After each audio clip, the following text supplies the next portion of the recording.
This is Abenteuer and Allrad, which is the largest off-road show in the world. This is Max, who's designed and now runs a company producing this interesting cabin vehicle.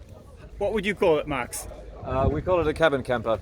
So, okay, right. So this cabin camper, pickup trailer, yeah. And it's very curious because it's made from cork and flax. So, we'd like to say something about it. Yeah, it's basically, we thought that everything around us is made of plastic. Everyone's very conscious about this leave no trace movement when they are on the road, but they all drive around in plastic boxes, and so we thought there must be a better solution.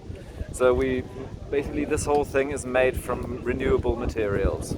So let's have a look inside.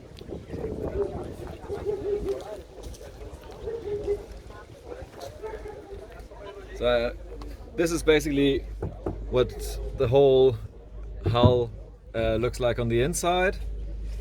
It's a basically a linen weave and then a cork interior, as you can see here. Yeah. And I lost my track, sorry. Yeah, well, in fact, so cork is good because it can breathe. And it insulates well. Yes, it's very good at insulation. And linen, which has been used for hundreds, if not thousands of years, as flax, not only for eating, but I mean, going back, even in the Bible is mention of wearing linen and things. So it goes back a very long way. But it's original to see a vehicle made out of linen. So this is the rear, yeah. And so here you've got a fridge. Yeah, the fridge is on a slider, so you can use it from the inside and the outside. Yeah. So it just opens up like that. Yeah. And you can put it out of the way. Yeah. And then in here,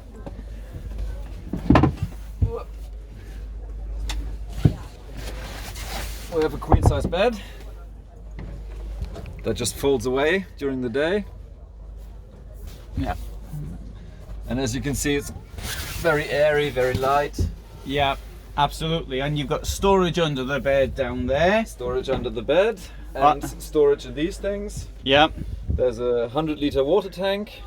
Yeah, which is a lot for something like this. Yeah, we have a 35-litre integrated grey water tank. We have a composting toilet, so there's no black water. Oh, okay. Is the toilet actually installed in this one? Kind of. We're still working on it. It's a prototype at the moment. Folds out like this. Yeah, yeah. So it's not actually the bucket we must point out, but the toilet will be in there. Yeah, sure, that's to be understood. And there we are. And there's the cooker which uses these cartridges. That's a petroleum cooker. Ah, okay, right. So it lifts up thusly, and then you fill these. Mm-hmm. And you can just light them and cook inside. And this is removable. Yeah. So you can fold down a flap in the rear door, mm-hmm. and then you can use the cooker outside and inside. You can mm-hmm. shower outside and inside. We have a built-in drain. Mm-hmm. And so the whole concept of the camper is that you don't have to choose whether you want to live inside or outside. You can do both. Yeah, certainly. So, and here we have the shower. The shower, the bottom part of the shower. Yes. And this is still under construction. yeah, but it has to be built. Prototypes have to, and most of what we see at an event like this are indeed prototypes. But yes, that's a very good and original idea. And here's the sink as well. Yes. The sink folds out, so it doesn't take up any space. What about heating? We have a 2 kilowatt diesel heater. Yeah. Mm-hmm. And that kept us warm in the first one of these until about freezing. Yeah. Below that, you just have too many losses in heat insulation because of the fabric roof. Yes. Yes. And, but if the roof were down, then although it's nice and cozy. Yeah. Nice Well, of course, cool. that wouldn't really give you a great. You'd have to sleep down here, which is a meter by 192, so it's Yeah. doable for two. It's not ideal. Yes. But the whole of the furniture is done with a paper weave. Yes. So everything you see inside, all the furniture together comes to about 50 kilograms. Yeah.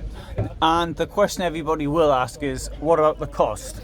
84,000 euros. Yes. Fully loaded, and you can buy an empty one as well. That starts at 45,000. So yeah, 84 with the vehicle. No, and without the vehicle. Yes. Okay. The problem is the raw materials, because the CO2 pricing has not yet been implemented. But Yeah. will be soon. Yes. When it comes to the raw materials, we're about the same level as carbon fiber at the moment. Yes. So that's where that goes. Yeah, sure. No. I can stand the costs involved. Right. So let's have a quick walk around. Sure. And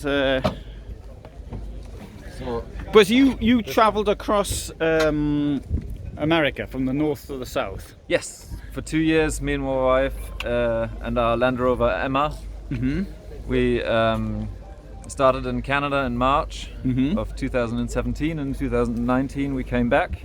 Yeah. And basically have done the development of this ever since. So we started asking people about what they liked and didn't like about their cars, and tried to implement as much of the feedback that we got into this as we possibly could.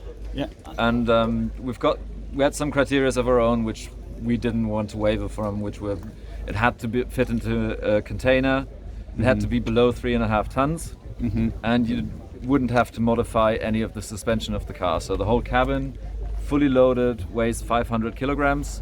You take off the load bay, which is another 150 kilograms. So we basically have 350 on the car as weight. And therefore you have an additional 700 kilograms that you can bung in before you reach the GVM, which no one that's been traveling for more than 2 weeks actually needs. So you never travel with this vehicle at its GVM at maximum capacity, and therefore you'd have less wear on every component, from brakes to the engine to the gearbox to everything. Yes. Yeah. And no, that's very good. What about this trip? What was your best part of it, of the trip? Oof. That's a difficult one. Probably camping in a national park in Costa Rica on the coast. That was with monkeys running around our rooftop tent. That was quite funny. Yeah. That was quite fun. What about the worst bit? The worst bit was probably salmonella. And where did you get that? A couple of times in Mexico, and once in the Andes at 4,500 meters. Yeah. That was not very. It wasn't a great night. No, I imagine, yeah, pretty bad. Right. Okay, super. Right, Max, I'm just going to have a walk around here, show the rest of the vehicle, and so in this case it's on a twin cab, and presumably any vehicle it could be manufactured too of this type. Sorry. Yeah, of this type, except the VW Amarok, because the frame is so different that we would have to make so many adjustments that it wouldn't work. For us at the moment, it doesn't work. Yeah. We're working on getting it on a Defender 130. That will be available probably next year. Yeah.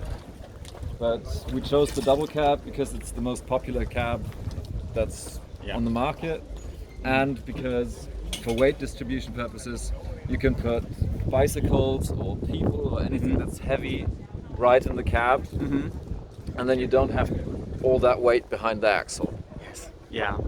So it's all, we've basically, having traveled for 2 years, we've had quite a lot of bad and good experiences with our own vehicle, and know what we like. We didn't want it to be top heavy, so we put the pop-up roof in it. We didn't want it to ride at bad over rough terrain. That's why it's so light, and so on. That's great. Super. Okay then. Well, thanks very much. Thank you.